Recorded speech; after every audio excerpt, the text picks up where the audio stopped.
આજે બાદલપરા મુકામે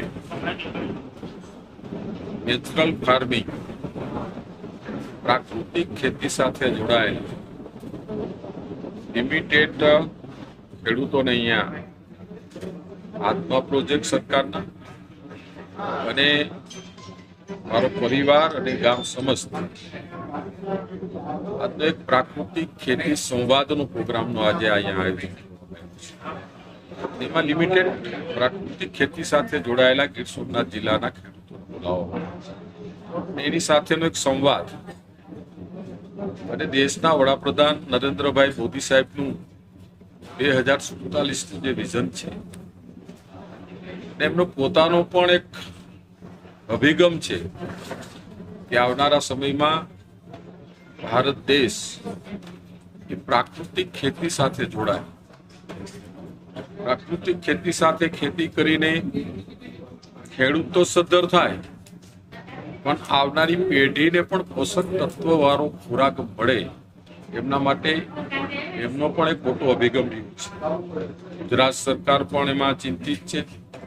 દેશના વડાપ્રધાન ગૃહમંત્રી અમિતભાઈ શાહ, આપણી ગુજરાત સરકારના મુખ્યમંત્રી ભૂપેન્દ્રભાઈ પટેલ સાહેબ, મુખ્યમંત્રી હર્ષભાઈ સંઘવી સાહેબ અને આખી આપણી સરકારના તમામ મંત્રીશ્રીઓ અને સરકાર પણ આમાં ચિંતિત છે.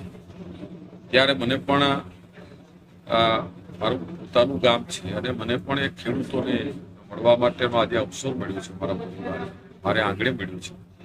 ત્યારે આ તકે તો એટલું જ કહીશ કે આવનારી પેઢી માટે આપણે સારું વિચારતા હોઈએ તો ફર્ટિલાઇઝર અને કેમિકલ ઓછું કરીને પ્રાકૃતિક ખેતી તરફ, નેચરલ ફાર્મિંગ તરફ આવનારા સમયમાં આપણે બધાએ વળવું જોઈએ અને કિસાન મિત્રોએ પણ એની અંદર શરૂઆત કરવી જોઈએ. હું પોતે પણ જાતે પણ પ્રાકૃતિક ખેતી અને નેચરલ ફાર્મિંગ તરફ છેલ્લા 3-4-5 વર્ષથી કામ કરું છું.